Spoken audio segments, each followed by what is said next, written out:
Don't you love saying hello, Madam Vice President? I do. What's your question? It's an immigration question. My question for you is, when you become president, what would be your specific steps? Yeah, of course. What would be your specific steps to strengthening the border? So it's a wonderful and important question. You know, my background was as a prosecutor, and I was also the elected attorney general for 2 terms of a border state.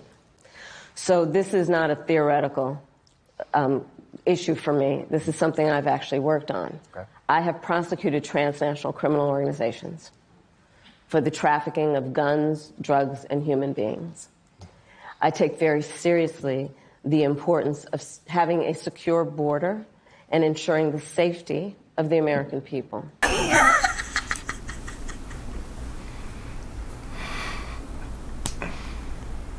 Man, this lady just be full of shit. She be full of shit. First of all, She do. her response started off by saying, you know my background as a prosecutor. She's currently the vice president.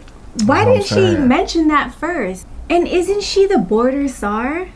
Like, that's her responsibility. And she ain't done nothing.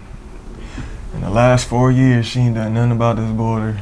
The border's gotten worse. You see everything that's been going on, them taking over apartment housing and... Let me put it in context first. This concern that it's 3 apartment complexes, but that's not to minimize it at all. But we're, you know, the 51st largest city in America. We're 400,000 in population, and so, but there are 3 apartment complexes that we believe in where there is a concentration of Venezuelan migrants, and the criminality is unfortunately followed.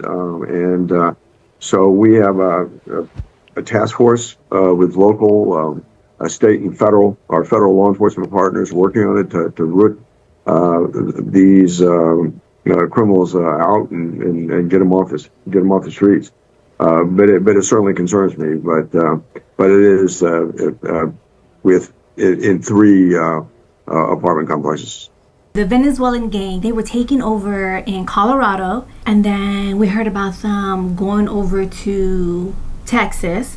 Oh, even Chicago. Chicago? Yes! Chicago not going for that. No. Nah. Chicago's not having it. No, it depends. I don't know where in Chicago, I guess is the better question. But I didn't hear anything about them taking over in Chicago. I heard reports of the locals in Chicago just expressing their concerns about the benefits that these immigrants are getting and these American citizens aren't getting. Oh, yeah. But I didn't hear anything about them taking over apartment complexes. We are learning much more about the migrant crisis right here in Chicago. I spoke with Christina Passioni-Zayas, the city's first deputy chief of staff. She gave me insight on how the crisis is impacting the city and the state financially. Already this week, 41 buses have rolled into Chicago, and that means there are now 11,000 migrants living in shelters. 4,000 are still sleeping on police station floors and staying at the airport. Now, this is really startling. 30% of migrants here in Chicago are children. Majority of them are attending Chicago public schools. Right now, the state is footing the bill for what they call temporary housing, apartments and homes that are rented out for migrants. The state is paying on the high end $9,000 in rental assistance over a 6-month period of time. With that comes help moving in and a starter kit to furnish the apartment. What? Doesn't make sense. No, it doesn't. I mean, America is home of the immigrants. Like, I come directly from an immigrant. Half my family are immigrants. So it's not an issue of immigrants, but the problem with illegal immigrants and them getting benefits that our tax dollars are paying for, right, that our own American citizens aren't able to take advantage of. Yeah, we can't even take advantage of it or get the same benefits that these immigrants are. So it's just weird, bro. I know. Super weird, but we're paying for it. Huh? Here in California, we got a double whammy because we got not only the president, but we also got Gavin Newsom and... Oh my God. You already know. They're allowed to get up to $150,000 in home loans. Can we get some of that? Right. How is it that our tax dollars are going towards illegal immigrants over our own American citizens? That's what I'm not understanding. Doesn't make sense. Anyway, so she's getting more and more bold with her lies, and we starting to see right through them. We really would love to know what your plan is to help lower the cost of living.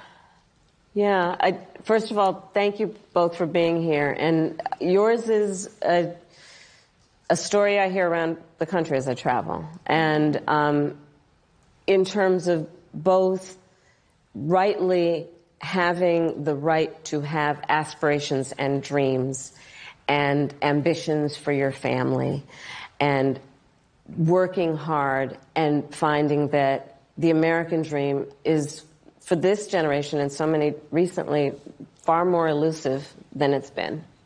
And we need to deal with that. I like how she kind of has to take you in circles before she gets to her point.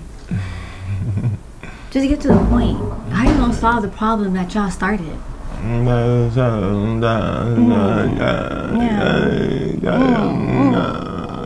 Aspirations. It's the American dream. Stay elusive, my friend.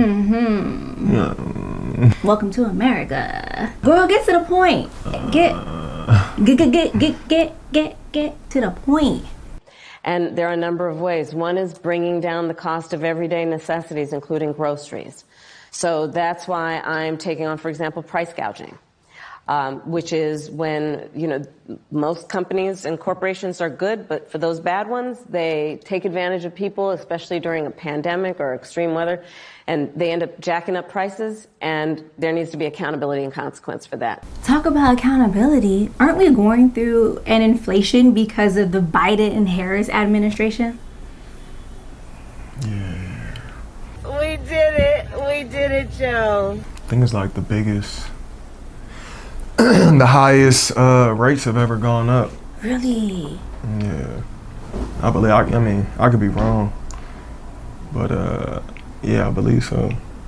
So I just, there's no way for me to trust her with getting us out of the situation that they put us in. We're in this situation because of them. Right. What is on your heart to say to the American people as we have 47 days until November 5th? What's on your heart? To say to particularly those people who are still undecided or maybe indifferent or on the fence still? We love our country. I love our country. I know we all do. That's why everybody's here right now. We love our country. We take pride in the privilege of being American. And this is a moment where we can and must come together as Americans, understanding we have so much more in common than what separates us. Let's come together with the character that we are so proud of about who we are, which is we are an optimistic people. We are an optimistic people. Americans, by character, are people who have dreams and ambitions and aspirations. We believe in what is possible. We believe in what can be. And we believe in fighting for that. That's how we came into being.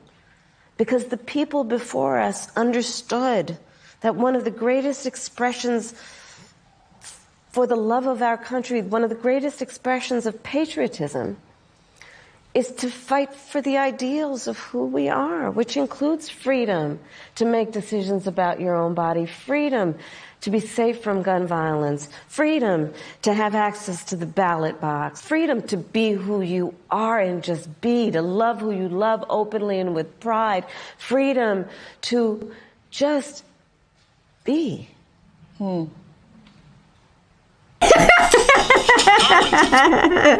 my gosh. That's all Oprah had to say. Do you know what she said? Freedom to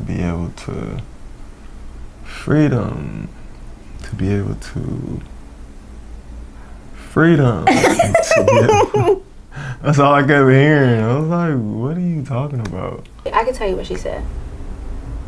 I can translate it for you. Can you? Mm-hmm. You speak that? You know, every now and then, I'm able to understand and comprehend. Y'all related? You know what? No. Well, I am part Indian, so there is a possibility. Okay, what did she say? She said, Yabba, Debba, Yabba Debba, Yabba, Yabba Debba, do.